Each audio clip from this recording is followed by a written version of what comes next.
Today, we are diving deep into one of the most powerful, most significant passages in the entire book of Deuteronomy. You could almost call it Moses' last will and testament, his final, urgent message to the people he'd led for 40 long years. So here's how we're going to break this down. First, we'll get into Moses' unique perspective as he's giving this final speech. Then we'll zero in on the commandment itself and unpack what those words really mean. After that, we'll explore why this message was so incredibly urgent, look at the practical steps Moses gave to remember it, and finally, we'll connect it all to our own lives today. Let's get into it. All right, first things first, we have to get the context right. This isn't just Moses adding another rule to the book.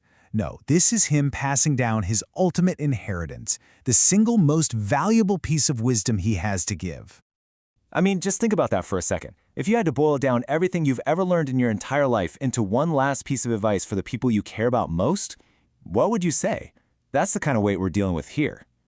Moses lived an incredible 120 years, and it was like he lived 3 completely different lives.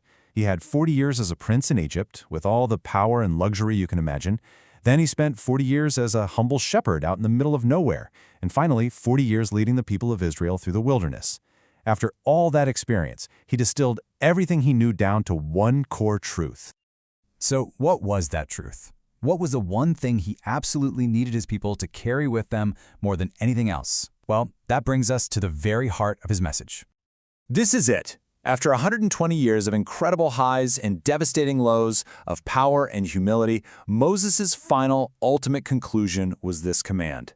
Love the Lord your God with all your heart, with all your soul, and with all your might. This wasn't just a friendly suggestion. It was a call for complete, all-in devotion. And the importance of this verse just echoes throughout history. Centuries later, when Jesus was asked what the single most important commandment was, he quoted this exact passage. He called it the first and greatest of them all. That's how crucial this is. Now, to really grasp the weight of this, we need to break down the key words in this command, because honestly, they reveal a depth that you might miss if you just read it quickly. So this entire passage is known as the Shema, and that's because Shema is the very first word. It's a Hebrew word that means to hear or to listen. But it's more than just hearing with your ears. It's a command to stop, to pay complete attention, and to truly absorb what's being said. It's the foundation for everything that comes next.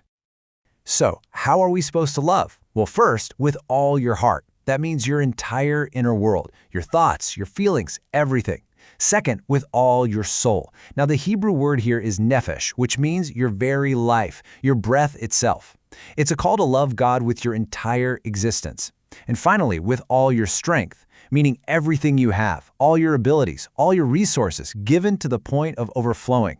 This isn't about giving a little piece of yourself, it's about total devotion. But that raises a really important question, right? Why? Why is such a total, all-consuming love commanded? Well, the answer is that this is a reflection of how God first loved us. It's like the Apostle Paul wrote later, while we were still sinners, Christ died for us. God didn't hold anything back. He demonstrated the exact same kind of all-in love he asks from us.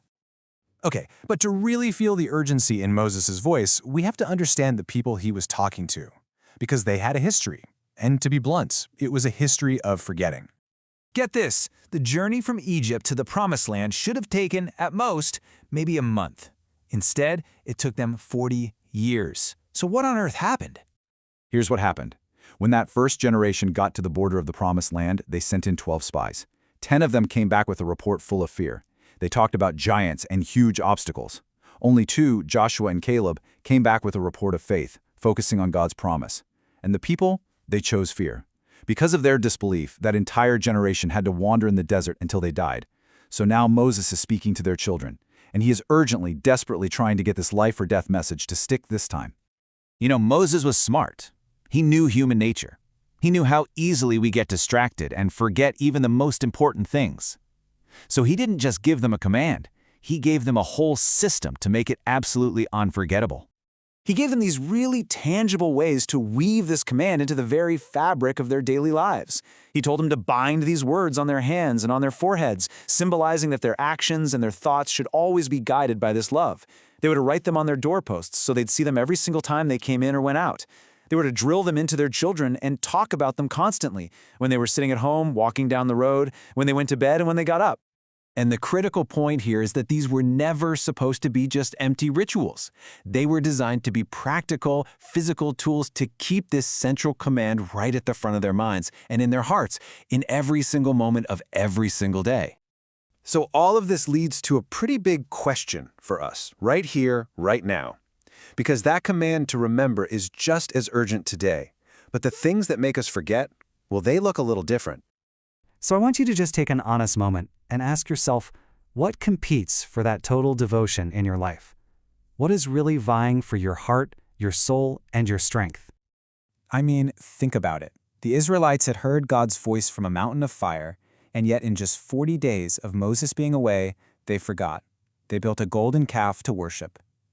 Our distractions might not be made of gold, but the things that capture our attention, our screens, our entertainment, our jobs, our goals, they can become our idols just as fast, demanding our heart, our soul, and our strength. So what's a practical way to fight this modern tendency to forget? Let's just make it really simple. There are 168 hours in a week.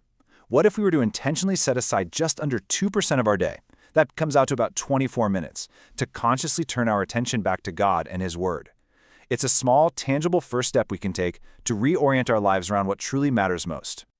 In the end, Moses' final message wasn't just about a list of rules. It was about the fundamental orientation of our entire lives. And the question he leaves for us is the exact same one today. In a world jam-packed with distractions, what truly has your heart, your soul, and your strength? As always, subscribing, liking, and commenting are a great encouragement for us as we work on producing the next explainer.